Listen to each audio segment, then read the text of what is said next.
Hello everyone, आज है 2 मार्च और आज इस वीडियो में हम बात करेंगे एचसीएल टेक्नोलॉजी के बारे में। 1115 रुपए का ये शेयर है। हल्की सी छोटी सी गिरावट आज हमें यहाँ पर देखने को मिली जरूर है। देखो, आईटी सेक्टर में अगर देखें तो पिछले कुछ वक्त से गिरावट चल रही है, कुछ ज्यादा ही गिरावट है। हालांकि पूरे मार्केट में ही भयंकर गिरावट हमें देखने को मिली है। अगर हम रफली अंदाजा लगाए तो ऑलरेडी मार्केट अपने हाई से 25 से 27% तक करेक्ट हो चुका है। गिरावट है और ये गिरावट बड़ी है।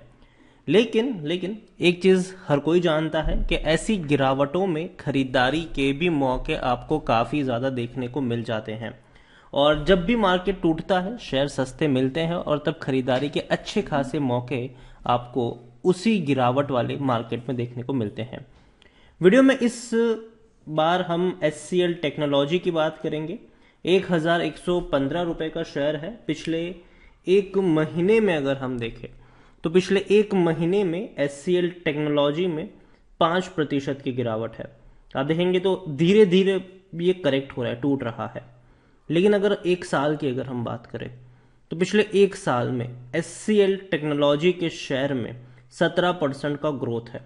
अगर उसके हाई से हम कंपेयर करेंगे, 1350 रुपए का जो हाई बना था उससे कंपेयर करेंगे तो डेफिनेटली हमें गिरावट देखने को मिली है, करेक्शन देखने को मिला है। लेकिन मैं ये मानता हूं कि इससे पहले भी शेयर में करेक्शन आया है, लेकिन बाउंस बैक दिखाया है। करेक्शन आया है, बाउंस बैक दिखाया है। ये भी जो करेक्शन है डेफिनेटली थोड़ा बहुत होगा, लेकिन बाउंस बैक आपको लॉन्ग टर्म में देखने को जरूर मिलेगा। 10 साल का अगर आप ग्राफ पकड़ ले तो एक चीज यहां पर आप समझ पाएंगे कि ऐसे करेक्शन पहले भी आए हैं, लेकिन शेयर में तेजी देखने को मिली है। एचसीएल टेक को लेकर अगर हम देखें तो लार्ज कैप शेयर है। 3 लाख करोड़ से भी ज्यादा का इसका मार्केट कैप है। वॉल्यूम्स 38 लाख से भी ज्यादा का देखने को मिल रहा है। यहां पर अगर हम बात करने जाए शेयर होल्डिंग की तो अच्छी खासी holding promoter FIS mutual fund own करते हैं और हर कोई खरीदारी ही कर रहा है यहां पर। उसके बारे में बात करें उससे पहले अगर हम एचसीएल टेक्नोलॉजी में according to money control user देखे तो 25% लोग कहते हैं कि बेच के भाग जाओ और 75% लोग कह रहे हैं खरीदारी करो। यहां पर एचसीएल टेक में जो बड़े बड़े ब्रोकरेज फर्म है, जिसमें से आनंद राठी ब्रोकरेज फर्म, खरीदारी की सलाह है। 1550 का टारगेट है। जियोजीत खरीदारी की सलाह है, 1400 का टारगेट है। लेकिन ये जनवरी के टारगेट, मतलब जनवरी में इन्होंने ये टारगेट दिए थे, तब जियो पॉलिटिकल सिचुएशन जो है वो इतनी खराब नहीं थी। रशिया और यूक्रेन वाला मामला तब उतना ज्यादा तूल नहीं पकड़ा था। लेकिन अब सिचुएशन थोड़ी सी अलग जरूर है। रेवेन्यू लगातार कंपनी के बढ़ रहे हैं। 47,000 करोड़ के रेवेन्यू आज 75,000 है, लेकिन उससे ज्यादा इनके प्रॉफिट्स हैं। 75,000 करोड़ के रेवेन्यू में अगर कोई कंपनी 11,000 करोड़ का प्रॉफिट निकाल ले सकती हो तो भैया कंपनी के जो मार्जिन्स हैं वो बहुत शानदार है। और ये इसकी काफी बड़ी बात है, काफी स्ट्रांग पॉइंट है इसका कि कंपनी के मार्जिन्स बहुत अच्छे हैं। एचसीएल टेक के बारे में अगर हम देखें तो लॉन्ग टर्म में बैंक एफडी से भी अच्छा पैसा बनाकर दिया है इसने। डिविडेंड बहुत अच्छा पे कर रहा है। खरीदारी करने का सही मौका है क्योंकि शेयर ओवरबॉट जोन में नहीं है। कोई भी रेड फ्लैग नजर नहीं आ रहा है और 27 का इसका पी है, ठीक है। और सेक्टर पी 37 का, मतलब सस्ता तो मिल रहा है। 75% एनालिस्ट कहते हैं खरीदारी करो यहां पर। अगर शेयर होल्डिंग की तरफ मैं आपको एक बार फिर से ले चलूं तो 60.33% की होल्डिंग है यहां पर प्रमोटर के पास और बड़े बड़े फंड हाउसेस लगातार खरीदारी कर रहे हैं। 8.95% की होल्डिंग म्यूचुअल फंड के पास है, जो मार्च में 6.79% की। डोमेस्टिक वालों के पास 3.54% की जो होल्डिंग थी अब वो 4.78% है। मतलब म्यूचुअल फंड्स भी खरीद रहे हैं, डोमेस्टिक भी खरीद रहे हैं। एफआईएस ने बिकवाली करी है। 24% की जो होल्डिंग थी वो 20% पर है, लेकिन रिटेल इन्वेस्टर जहां थे वहीं पर है। पहले भी उनके पास इतनी ही होल्डिंग थी, आज भी उतनी ही है। और जो कोर रिटेलर्स है उनके पास 3.19% के आसपास की होल्डिंग देखने को मिल रही है। देखो, एचसीएल टेक की अगर मैं बात करूं तो कंपनी डिविडेंड तो बहुत अच्छा पे कर ही रही है, लेकिन साथ साथ कंपनी बोनस भी अच्छा पे कर रही है। अगर मैं डिविडेंड की बात करूं स्पेसिफिकली तो कंपनी का डिविडेंड अगर आप देखोगे तो बहुत शानदार है। इस साल मतलब अगर हम बात करने जाए 2021 की मैं बात करूं, ठीक है, पिछले साल की अगर हम बात करें, तो इस कंपनी ने 2021 में 1 2 3 4 6 बार डिविडेंड पे किया है।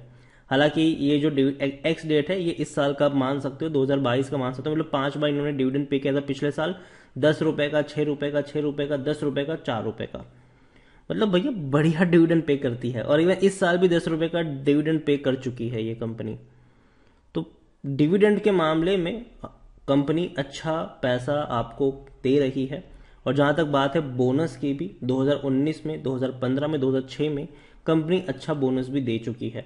स्प्लिट भी कंपनी एक बार हो चुकी है। देखो एचसीएल टेक लॉन्ग टर्म में जिन्होंने भी खरीदारी करी है सबका पैसा बना है। शॉर्ट टर्म में अगर हम बात करेंगे जिनकी 1300 रुपए की बाइंग थी उनको डेफिनेटली पैसा नहीं बना है। लेकिन अगर आपकी लॉन्ग टर्म की बाइंग है, देखो शॉर्ट टर्म में थोड़ा बहुत ऊपर नीचे गेम चलेगा। अगर किसी को मार्केट घुमाना भी हो ऑपरेटर्स को, तो वो मुश्किल से मुश्किल किसी अच्छी कंपनी को 1 साल तक घुमा सकता है, ठीक है। लेकिन कंपनी फंडामेंटली स्ट्रांग हो, बेहतर हो, शानदार हो, तो भैया 5 साल का अगर आप रिटर्न उनका देखोगे तो हमेशा आपको प्रॉफिट ही नजर आएंगे वहां पर। तो ये खूबसूरती होती है अच्छे शेयर्स की कि तेजी एंड ऑफ द डे देखने को मिलती है। और एचसीएल का बिजनेस जिस तरीके से है, ठीक है, वो बिजनेस शानदार है। आने वाले समय में अगर कितनी भी बड़ी कंपनियां आ जाएगी लेकिन एचसीएल का बिजनेस टिका रहेगा यहां पर, ये मेरा मानना है। एचसीएल को लेकर मैं एक ही चीज कहूंगा, लॉन्ग टर्म का जो ग्राफ है वो मुझे पसंद आता है इसका। शॉर्ट टर्म में डेफिनेटली कुछ चीजें हैं जो इस कंपनी को परेशान कर सकती है, और जो मैंने पहले भी कहा था कि 1 साल का जो वक्त है वो काफी वॉलेटाइल रह सकता है। लेकिन ग्रोथ जो है वो आनी ही आनी है, इंडिया, पूरे इंडिया में आनी है ग्रोथ।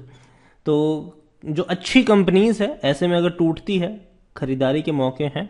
यही कहूंगा एचसीएल को लेकर, 50 शेयर खरीदने हैं, 10 शेयर आप खरीद सकते हो। हर 100 रुपए की गिरावट में धीरे धीरे ऐड करके चल सकते हो। अगेन किसी एक प्राइस पे बहुत सारे शेयर्स मत खरीदना, मार्केट अभी भी थोड़ा सा वॉलेटाइल रहेगा।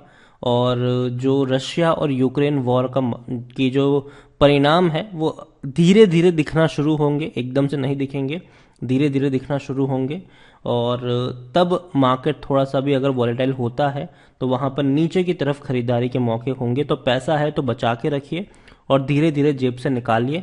अच्छी कंपनी को चुने, बेहतरीन कंपनी को चुने जो लॉन्ग टर्म में ग्रोथ दे सके, ऐसी कंपनियों को चुने, अच्छे सेक्टर्स को चुनिए ऐसे वक्त में। क्योंकि भैया अच्छी कंपनियां सस्ते कीमत में जब मिल रही हो तो बेकार कंपनियों के पीछे भागने की जरूरत नहीं है। तो वीडियो को यहीं पे एंड करूंगा। पसंद आया हो तो लाइक करो, शेयर करो। चैनल पर अगर पहली बार आए हैं तो प्लीज सब्सक्राइब करें। और एचसीएल टेक के बारे में आप क्या सोचते हैं वो भी आप मुझे कमेंट में लिखकर बता सकते हैं। Thank you.